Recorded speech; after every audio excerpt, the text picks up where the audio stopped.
नमस्कार फ्रेंड्स, स्वागत है आप सभी का। आज हम लोग बात करने वाले हैं बिहार सिपाही भर्ती के बारे में। जी हाँ, कल बिहार के जो एडीजी थे गैंगवार साहब, उनका एक प्रेस कॉन्फ्रेंस होता है और जिसमें वो बिहार पुलिस की भर्ती को लेकर के जो भी अपडेट था या भर्ती कैसे होगी, क्या एज रहेगा, क्या एजुकेशन रहेगा, ये सारी चीज़ें कल एक प्रेस कॉन्फ्रेंस में उन्होंने सब कुछ बताया, सारा कुछ क्लियर किया। और आज मैं आपके सामने ये पूरा वीडियो लेकर के आया हूँ। आप किस किस पद के लिए एलिजिबल हैं, कब से ये फॉर्म भरा जाएगा, कैसे सिलेक्शन होगा, सिलेक्शन का क्या प्रोसेस होने वाला है, A to Z, और कैसे कैसे कट ऑफ बनता है, कैसे आपको प्रिपरेशन करना चाहिए, सारी जानकारी आज हम लोग इस पूरे वीडियो में बात करेंगे। देखिए, ये जो वीडियो है एकदम जेन्युइन है। अगर आपको थोड़ा सा भी डाउट हो रहा हो तो आप ये मेरे बगल में भी आप देख सकते हैं, ये एडीजी साहब का एक प्रेस कॉन्फ्रेंस चल रहा है, यहाँ पर भी आप जा करके देख सकते हैं। तो बारे में अब शीघ्र ही हम लोग नई एडवर्टीजमेंट के साथ में नियुक्ति प्रक्रिया प्रारंभ करने वाले हैं। कुल 21,391 21,391 पदों पर सिपाहियों की नियुक्ति के लिए। तो सबसे पहले अगर हम लोग बात करेंगे तो बिहार पुलिस डिपार्टमेंट की तरफ से, और बहुत दिनों से ना काफी लड़कों का वेट चल रहा था, क्योंकि 2020 के बाद, जी हाँ 2020 के बाद 2023 में ये एक अपडेट निकल कर गया, क्योंकि लास्ट जो पुलिस की बहाली थी ना वो 2020 में हुई थी और इसको पूरा होते होते लगभग 2022 बीत चुका था। और पिछले साल नवंबर में, दिसंबर में आपने देखा होगा कि पटना के गांधी मैदान में 10,000 सिपाहियों को नियुक्ति पत्र बांटा गया था। और कुछ कुछ इस बार भी उन लोगों का यही प्रोग्राम है। इस बार थोड़ा सा ज़्यादा नियुक्ति पत्र बांटने का प्रोग्राम है। कितना बांटना है? तो 21,391 सिपाहियों के पद पर नियुक्ति पत्र उन लोगों का बांटने का प्रोग्राम है बिहार सरकार की तरफ से। और इतनी बड़ी भर्ती एडीजी साहब ने बताया है कि बिहार में कभी भी नहीं आई थी सिपाहियों के पद पर खास करके। और भाई सही में 21,391 जो पद है, ये इतनी बड़ी भर्ती नहीं आती है बिहार में। अब इसके लिए एलिजिबिलिटी क्या क्या है वो ध्यान दीजिएगा। देखिए, दो तरीके का इन्होंने पद बताया है, एक बिहार सिपाही के बारे में बताया है और एक बिहार दरोगा के बारे में, सब इंस्पेक्टर जिसको हम लोग कहते हैं। और दोनों के बारे में हम लोग थोड़ा सा डिटेल में समझने की कोशिश करेंगे, सारी चीज़ें ध्यान दीजिएगा।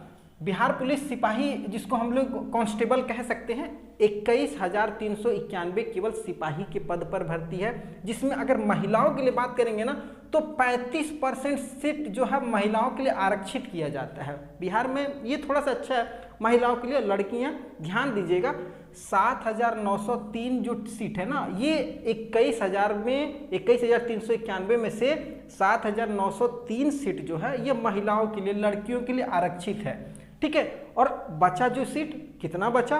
13,488 सीट जो बच रहा है ये पुरुषों के लिए। पुरुष में मतलब कोई भी मेल कैंडिडेट जो भी होंगे, और कुछ कुछ ट्रांसजेंडर के लिए है, शायद 56 सीट इसी में से ट्रांसजेंडर के लिए भी रखा गया। तो बहुत अच्छी रिक्रूटमेंट है अगर सीट के हिसाब से बात करें। और भाई भर्ती इतनी बड़ी बहुत कम राज्यों में देखने को मिलती है। एजुकेशन की बात करेंगे तो पिछले बार भी 2020 में भी जो एजुकेशन था वो मिनिमम 12th था, इस बार भी 12th रखा गया, मतलब इंटरमीडिएट पास आउट कैंडिडेट कोई भी सब्जेक्ट हो, साइंस कॉमर्स आर्ट्स सब चलेगा, कितना भी परसेंटेज हो, कोई दिक्कत नहीं है, बस 12th पास होना चाहिए। और अगर आप इस बार पास होने जा रहे हैं ना तो कम से कम आपकी डिग्री इस बार आ जानी चाहिए। अगर आप पास हो गए हैं, मान लीजिए रिजल्ट आने वाली है, तो भी आप इस फॉर्म को भर सकते हैं। और जो पहले के पास आउट है तो वो तो आराम से भर सकते हैं, ठीक है। तो ये 12th पास पे भर्ती निकल करके आएगी।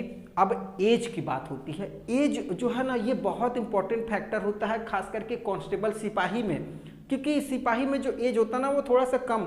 और इसमें लोगों का एक अभी भी कमेंट आना चालू हो चुका है कि इसका एज बढ़ाना चाहिए। बिहार पुलिस में भी काफ़ी लोगों ने कमेंट किया कि इस एज को बढ़ाया जाए, क्योंकि 3 साल से भर्ती नहीं चल रही थी कोरोना की वजह से, तो काफ़ी लोगों का एज पार हो चुका है। तो 18 से जो 25 एज दिया गया है सामान्य वर्ग में, जी हाँ, अब पुरुष कैंडिडेट खास करके लड़के ध्यान दीजिएगा।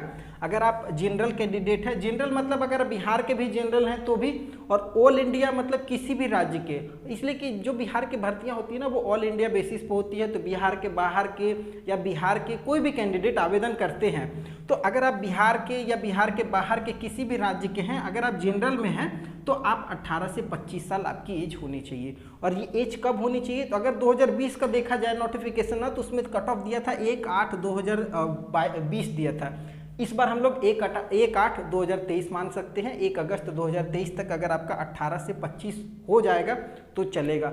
ये कट ऑफ चेंज भी हो सकता है, एक भी हो सकता है, 1 जनवरी भी हो सकता है, और जनरली लेकिन 1 अगस्त होना चाहिए, 1 अगस्त 2023 होना चाहिए। 18 से 25 साल अगर आपकी एज हो रही है तो आराम से भर सकते हैं। लड़कियां ध्यान दीजिएगा, अगर आप जनरल कैंडिडेट में लड़कियां हैं तो 18 से 28 साल आपकी एज होनी चाहिए, मतलब 3 साल आपको ज़्यादा छूट मिलेगी। उसी तरीके से बीसी और ईबीसी में बात करेंगे, जो भी पुरुष कैंडिडेट है उनके लिए 18 से 27 साल एज है, मतलब 2 साल की छूट आपको मिल रही है बीसी ईबीसी को। अगर आप बीसी ईबीसी और जनरल में कोई भी लड़कियां हैं या बीसी ईबीसी में कोई लड़कियां हैं तो 18 से 28 साल, मतलब आपको 3 साल की छूट है। अगर यही एससी एसटी कैंडिडेट की बात करेंगे तो 18 से 30 साल, महिला पुरुष सभी के लिए, मतलब 5 साल की छूट आपको यहाँ पर मिल रही है।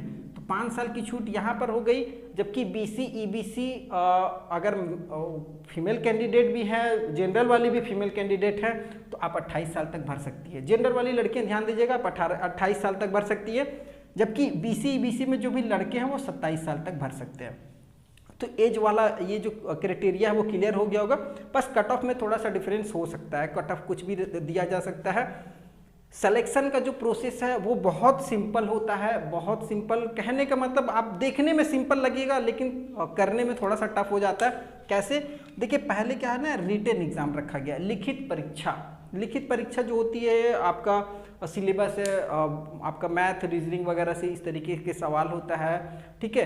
तो बिहार से भी रिलेटेड आपको सवाल देखने को मिलेगा। तो 200 नंबर का एग्जाम होता है, 100 नंबर का 100 क्वेश्चन रहता है, 2 घंटे का एग्जाम होगा। इस तरीके से आपका ये लिखित परीक्षा होती है। लिखित परीक्षा के साथ साथ शारीरिक परीक्षा भी होगी। बताया गया है डीजी साहब के द्वारा कि 2 तरीके का आपका सिलेक्शन प्रोसेस होगा। शारीरिक परीक्षा में आपका पीएसटी और पीईटी दोनों हो जाता है। अगर लिखित परीक्षा मान लीजिए आप क्वालिफाई कर जाते हैं तो आपका शारीरिक परीक्षा होगी। तो शारीरिक परीक्षा के लिए अगर हाइट वगैरह की बात करेंगे, आप जैसे हाइट बहुत रिक्वायरमेंट होती है भाई, तो 165 सेंटीमीटर अगर लड़कों की हाइट है, खास करके जनरल ओबीसी ईबीसी के लिए, तो आप 165 में आराम से क्वालिफाई हैं। लड़कियां अगर जनरल ओबीसी ईबीसी 155 है तो आराम से क्वालिफाई हैं। अगर ये आप यही एससी एसटी में है तो 162 लगभग आपका चलेगा। 162.5 सेंटीमीटर अगर एससी एसटी कैंडिडेट है तो आपकी हाइट इतना चलेगी। चेस्ट की बात करेंगे तो मिनिमम 81 सेंटीमीटर होना चाहिए। 5 का फुलाव रखिएगा, 86 हो जाए, आराम से लड़के चल जाएंगे।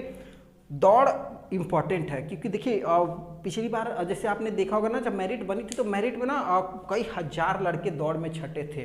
क्यों? क्योंकि ये दौड़ जो थोड़ा सा हार्ड है। 1.6 किलोमीटर 1 मील की दौड़ है 6 मिनट में, और लड़कों के लिए, जबकि लड़कियों के लिए 1 किलोमीटर दिया गया है 5 मिनट में, मतलब 1000 मीटर 5 मिनट में आपको पूरा करना है लड़कियों को। लड़कों को 1.6 किलोमीटर है 6 मिनट में पूरा करना है। अगर यही गोला फेंक की बात करेंगे तो लड़कों को 16 पाउंड का गोला है 16 फीट फेंकना पड़ता है, जबकि लड़कियों को 16 पाउंड का गोला 10 फीट फेंकना पड़ेगा।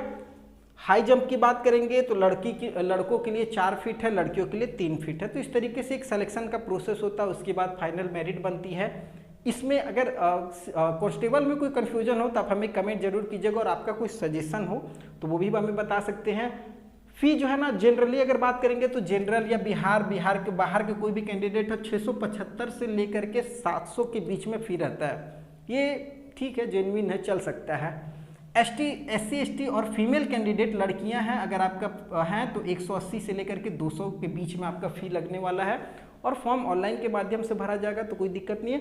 मई में, जी हाँ, अगर देखा जाए तो 20 से 25 मई के बीच में ये नोटिफिकेशन जारी हो जाएगा, ठीक है।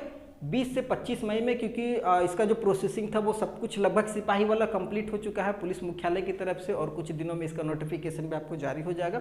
20-25 मई से आपका इसका फॉर्म भरा जाएगा, तो अभी से तैयार हो जाइए। तैयारी क्या करनी है, बाकी एजुकेशन वगैरह एज वगैरह तो होगा ही, हाइट वगैरह देख लीजिएगा, और लिखित परीक्षा की तैयारी कीजिए, ठीक है। लिखित पहले निकालिएगा, एक एक स्टेप बाय स्टेप चलिए तो अच्छा रहता है। उसके बाद बात करेंगे बिहार दरोगा सब इंस्पेक्टर की बात करेंगे तो बिहार पुलिस अवर सेवा आयोग की तरफ से ये भर्ती निकाली जाएगी सब इंस्पेक्टर की, जिसमें एडीजी साहब ने बताया है 1288 टोटल इस बार दरोगा की सीट आने वाली है। 1288 दरोगा के लिए बहुत होती है, ठीक है। देखिए दोनों डिपार्टमेंट अपना अपने स्तर से अपना अपना एग्जाम कंडक्ट करवाता है और अपना अपना पोस्ट है भाई। ऐसा ही थोड़ा सा बड़ा पोस्ट है भाई, दरोगा बनिएगा तो उसके लिए मिनिमम जो एजुकेशन है वो स्नातक होना चाहिए।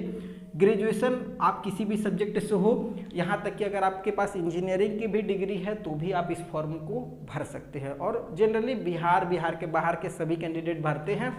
एज जो है यहाँ पर देखिए मिनिमम जो एज रखा जाता है वो 20 साल, मैक्सिमम एज 37 साल, क्योंकि एजुकेशन के हिसाब से ग्रेजुएशन आपका 19-20 साल 21 साल में कंप्लीट होता है, तो इस वजह से यहाँ पर 20 साल रखा गया। जबकि ये 12th है तो यहाँ पर 18 साल चलता है, तो 20 साल मिनिमम है, 37 साल तक फॉर्म भर सकते हैं। और मैक्सिमम एज देखिए बहुत अच्छा है 37 साल। यही आप बिहार झारखंड में देखेंगे तो ये थोड़ा सा अच्छा लगता है, क्योंकि झारखंड में भी अभी सिपाहियों की भर्ती होने वाली है, उस पर मैं एक वीडियो अलग बनाऊंगा। और अगर मेरे टेलीग्राम चैनल से नहीं जुड़े हैं ना तो अभी से जुड़ जाइए। तो इसका जो कट ऑफ रहेगा 1/1/2023 रहने वाला है, 20 से 37 साल क्योंकि एज है, तो इसका कट ऑफ 1/1/2023 1 जनवरी 2023 तक अगर आपका 20 से 37 साल के बीच में एज है, जनरल कैंडिडेट आराम से फॉर्म भर सकते हैं। महिलाओं के लिए 20 से 40 साल मिल जाएगा, किसी भी कैटेगरी के महिला BC EBC जनरल कैटेगरी में 20 से 40 साल, SC ST अगर है तो 42 साल तक, मतलब 5 साल की छूट है। तो 42 साल तक अगर आपकी ज्वाइनिंग हो रही है और ये डिपार्टमेंट में भाई पुलिस डिपार्टमेंट में, तो बहुत अच्छी बात है। सिलेक्शन का जो प्रोसेस होता है ना वो इसमें भी 2 सिस्टम रखा गया है, एक लिखित परीक्षा और एक शारीरिक परीक्षा। यहाँ पर लिखित परीक्षा जो होगी ना वो 2 चरणों में होती है, एक प्री बोल सकते हैं और एक मेन कह सकते हैं, प्री और मेन। देखिए प्री भी लगभग सेम होता है मेन की जैसा, जैसे 100 प्रश्न यहाँ पे रहेगा, 200 नंबर का एग्जाम होगा, 2 घंटे का, 0.2 का नेगेटिव मार्किंग होता है। तो यही सेम अगर आप मान लीजिए प्री को पास कर जाते हैं, कम से कम 30% नंबर लाना रहेगा। प्री में मान लीजिए 200 नंबर का एग्जाम है तो 200 में 30% नंबर आपको लाना पड़ेगा। 30% नंबर लेकर के आते हैं तो मेन एग्जाम के लिए हो जाएंगे। मेन एग्जाम भी सेम वही है, 100 प्रश्न होता है, 200 नंबर का, 2 घंटे का पेपर, 0.2 का नेगेटिव मार्किंग होता है। अगर आप मान लीजिए मेन भी क्वालिफाई कर जाते हैं तब आप आ जाइएगा PST और PET में। फिजिकल में हाइट वगैरह यहाँ पे 165 है लड़कों के लिए, लड़कियों के लिए 155 सेंटीमीटर है। चेस्ट 81 से 86 है लड़कों के लिए, 81 मिनिमम होना चाहिए। रनिंग जो है थोड़ा सा दौड़ यहाँ पर हार्ड है, 1.6 किलोमीटर की दौड़ है 6.5 मिनट में, लड़कियों के लिए 1 किलोमीटर 6 मिनट में। हाई जंप यहाँ पर लड़कों के लिए 4 फीट है, लड़कियों के लिए 3 फीट है। लॉन्ग जंप लड़कों के लिए 12 फीट है, लड़कियों के लिए 9 फीट है। गोला फेंक लड़कों के लिए 16 पाउंड का गोला 16 फीट और लड़कियों के लिए 12 पाउंड का गोला 10 फीट तक फेंकना है। तो इस आधार पे अगर मेरिट की बात करेंगे तो आपका फाइनल जो सेकंड वाला पेपर होगा, मेन पेपर, और आपका जो फिजिकल होगा उसके आधार पर आपका यहाँ पर मेरिट बनता है। और अगर मेरिट में नाम आता है तो भाई एक दरोगा का सीट आपकी कंफर्म होती है 1288। इसके साथ साथ बताया गया स्टेनो का भी 100 कुछ सीट है, 156 या 180 ऐसी कुछ सीट है स्टेनो का। इसकी भी भर्ती आएगी दरोगा के साथ में, लेकिन इसकी भर्ती अभी आने वाली है लेटेस्ट में। अगर आप इसके लिए है तो एलिजिबल, इसके लिए भी भरिए, इसके लिए भी एलिजिबल है, इसके लिए भी भरिए। अगर दोनों के लिए एलिजिबल है, देखिए होता क्या है ना कि जो ग्रेजुएशन पास आउट है उनके लिए दोनों अपॉर्चुनिटी खुलती है, और जो केवल इंटरमीडिएट है तो उनके लिए केवल यही अपॉर्चुनिटी रहेगी। तो फाइट इसमें बहुत ज़्यादा देखने को मिलेगी, इसमें भी रहेगी। ग्रेजुएशन भी काफ़ी लोग है भाई, हर साल कई लाख लोग ग्रेजुएट होते हैं, तो इसमें भी अच्छी खासी आपको फाइट देखने को मिलेगी। और इसमें तो फाइट है ही, क्योंकि भाई रिकॉर्ड है बिहार में 21,391 सीट पर भर्ती निकल करके आ रही है। इसके बारे में और भी बहुत सारे अपडेट जैसे निकल करके आएगी, सिलेबस को या नोटिफिकेशन, कैसे एग्जाम होगा, एग्जाम कैसे तैयारी करें, कैसे कैसे प्रिपरेशन करें कि आपका एक सिलेक्शन हो, वो उसके लिए आपको हमारे चैनल के साथ जुड़े रहना होगा। अगले नई वीडियो में फिर से मिलते हैं, तब तक के लिए जय हिंद।